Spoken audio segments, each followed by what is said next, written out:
नमस्कार मंडळी, श्री स्वामी समर्थ.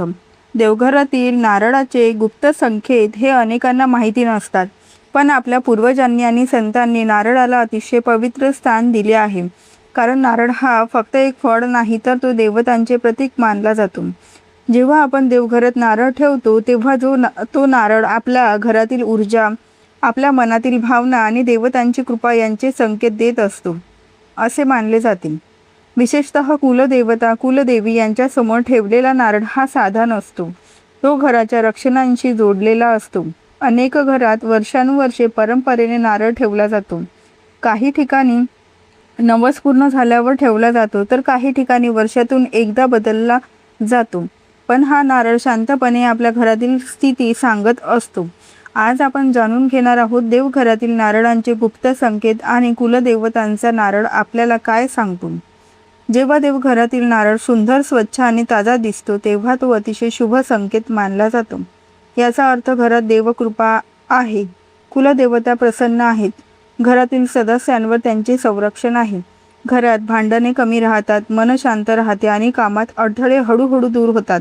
असा नारळ दिसत असेल तर समजावे की देवघरातील ऊर्जा चांगली आहे आणि पूजा स्वीकारली जात आहे. काही वेळा नारळ बाहेरून ठीक दिसतो, पण आतून कोरडा दिसतो.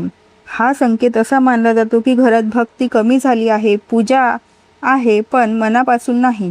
देवघरात दिवा लावतो, पण श्रद्धा कमी झाली आहे.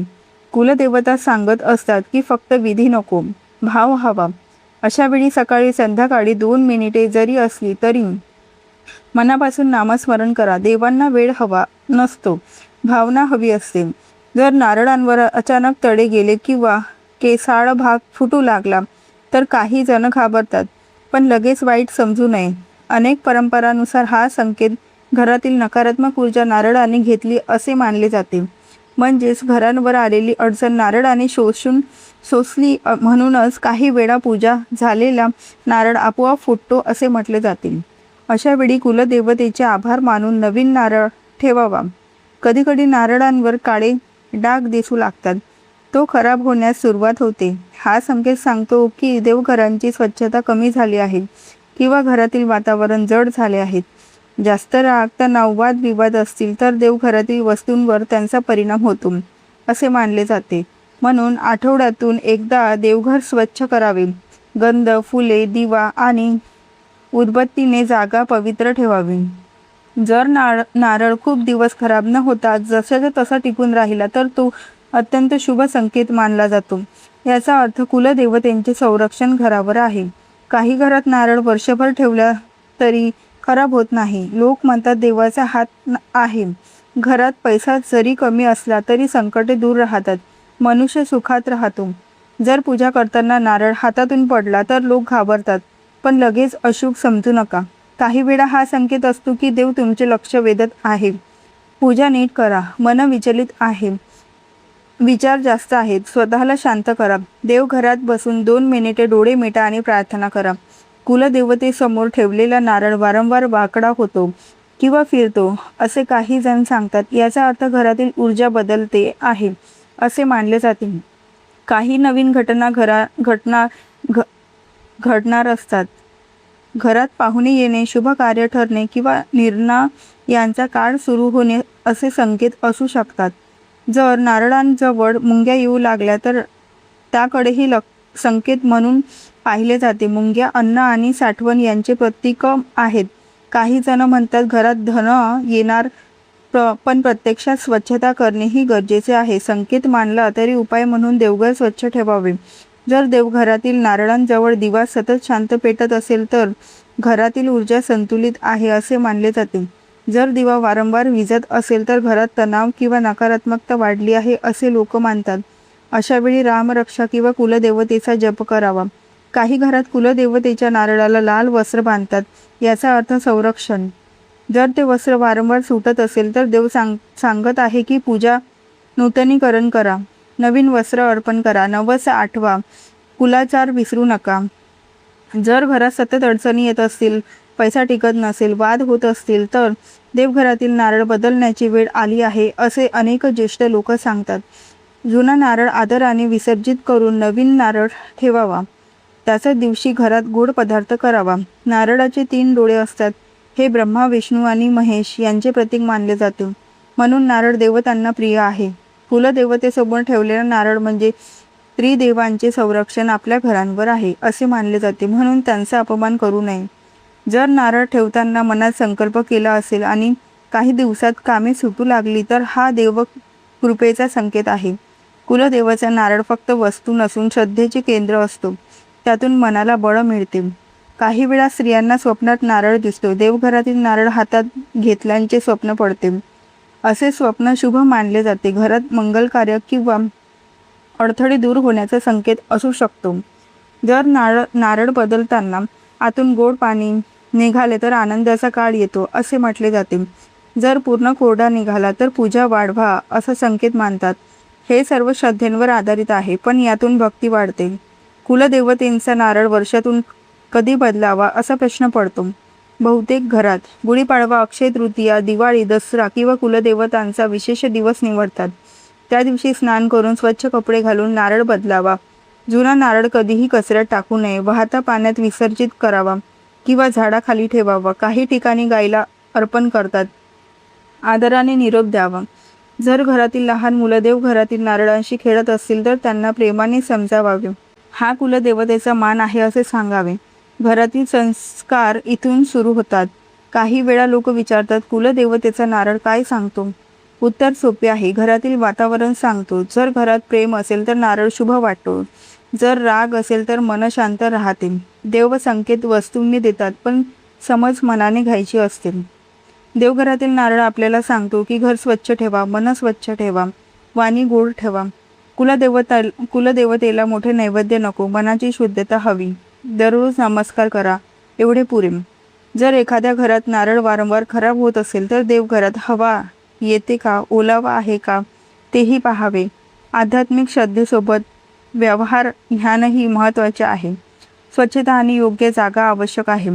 कुलदेवतेच्या नारळांसमोर रोज एक ओवाळणीचा दिवा लावा. थोडे अक्षत ठेवा. हात जोडून म्हणा, आमच्या घराचे रक्षण करा, संकटे दूर करा, बुद्धी द्या, मनशांती द्या. हा सर्वात मोठा उपाय आहे. काही घरात आर्थिक अडचण असते, पण देवघरातील नारळ सुंदर राहतो. याचा अर्थ पैसा कमी असला तरी पुण्यबळ मजबूत आहे. देव संकटातही साथ देतात. योग्य वेळ येतात, मार्ग निघतो. जर लग्न जमत नसेल, मुलांच्या शिक्षणात अडथळे येत असतील, नोकरी लागत नसेल तर कुलदेवतेसमोर नारळ ठेवून संकल्प करा. 11 दिवस दिवा लावा. मन स्थिर ठेवा. अनेकांना यांचा लाभ झाल्याचे अनुभव सांगतात. देवघरातील नारळ हा शांत गुरुसारखा असतो. तो बोलत नाही पण शिकवतो. संयम ठेव, श्रद्धा ठेव, घर जपा, कुलाचार जपा, पूर्वज विसरू नका, देव विसरू नका. आजकाल अनेक जण फक्त मोठे उपाय शोधतात, पण खरा उपाय साधा आहे. देवघर स्वच्छ ठेवा, कुलदेवतेचा मान ठेवा, नारळ श्रद्धेने ठेवा, आठवड्यातून एकदा दिवा लावा, घरात प्रेम ठेवा. हे केल्यावरच संकेत बदलतात. जर घरात सतत बेचैनी वाटत असेल तर देवघरात बसून नारळांसमोर 5 मिनिटे शांत श्वास घ्या. जप करा. मनाला उत्तर मिळते. देव संकेत मनातूनही देतात. कुलदेवतेचा नारळ सांगतो की जिथे पूर्वजांचा सन्मान तिथेच देवकृपा टिकते. आई वडिलांचा आदर करा. मोठ्यांचा आशीर्वाद घ्या. घरातील अन्न वाया घालवू नका. हेच देवपूजन आहेत. देवघरातील नारळाला कोंब फुटणे हा अतिशय विशेष आणि शुभ संकेत मानला जातो.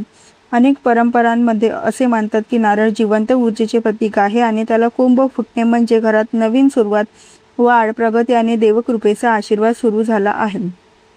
देवघरातील कुलदेवतेसमोर ठेवलेल्या नारळाला जर कोंब फुटला असेल तर तो संकेत असा मानला जातो की कुलदेवता प्रसन्न आहे. घरात अडकलेली कामे सुटू शकतात. नोकरी, व्यवसाय, विवाह, संतती, शिक्षण किंवा आर्थिक प्रगतीचे नवे दरवाजे उघडू शकतात. कोंब फुटलेला नारळ हा समृद्धीचे चिन्ह मानतात. जसे बीज अंकुरता तसेच तुमच्या घरातील थांबलेली ऊर्जा पुन्हा चालू होते असे लोक मानतात. घरात शुभ कार्य होण्याची शक्यता वाढते. काही जण याला लक्ष्मी आगमनाचा संकेतही मानतात. जर बराच काळ अडचणी चालू असतील आणि अचानक नारळाला कोंब फुटला तर तो आशेचा संदेश मानला जातो. म्हणजेच संकटाचा काळ हळूहळू कमी होईल. घरात शांतता आणि सकारात्मकता वाढेल. आध्यात्मिक अर्थाने कोंब फुटणे म्हणजे देव सांगत आहे की निराश होऊ नका. संयम ठेवा. तुमचे प्रयत्न वाया गेली नाहीत. योग्य वेळ जवळ आली आहे. आता काय करावे? त्या नारळाला फेकू नका. आदराने नमस्कार करा. नवीन फुलं अर्पण करा. दिवा लावा. कुलदेवतेचे नाव घ्या आणि दिवस तो नारळ तसाच ठेवू शकता. आणि काही दिवस तो नारळ तसाच ठेवू शकता. नंतर तो कोंब मोठा झाला तर तो नारळ पवित्र जागी मातीमध्ये लावा किंवा झाडाजवळ ठेवावा, कारण तो वाढीचे प्रतीक आहे. एक गोष्ट लक्षात ठेवा, कधीकधी उष्णता, ओलावा आणि नैसर्गिक कारणांमुळेही नारळाला कोंब फुटतो, पण श्रद्धेने पाहणाऱ्यांसाठी तो शुभ संकेतच मानला जातो. शेवटी एक गोष्ट लक्षात ठेवा, नारळ हा संकेत देणारे माध्यम आहे. खरा संदेश तुमच्या जीवनातून दिसतो. घरात शांती असेल तर कुलदेव प्रसन्न आहेत. मनात श्रद्धा असेल तर देव जवळ आहेत. अडचणी आल्या तर धैर्य असेल तर कुलदेवता सोबत आहे. म्हणून आजच देवघरात जा, कुलदेवतेसमोर नमस्कार करा, नारळांकडे प्रेमाने पहा आणि म्हणा, आम्हाला योग्य मार्ग दाखवा, आमच्या घरांवर कृपा ठेवा, आमच्या पिढ्यांचे रक्षण करा. जिथे श्रद्धा तिथे संकेत, जिथे संकेत तिथे कृपा, जिथे कृपा तिथे सुख, समृद्धी आणि समाधान नक्की येतील. व्हिडिओ आवडला असेल, व्हिडिओतील माहिती उपयुक्त वाटली असेल तर व्हिडिओला नक्की लाईक करा, शेअर करा आणि सबस्क्राईब करा. व्हिडिओ पूर्ण पाहिल्याबद्दल अगदी मनापासून तुमची खूप खूप आभारी आहे. धन्यवाद. श्री स्वामी समर्थ. जय जय स्वामी समर्थ.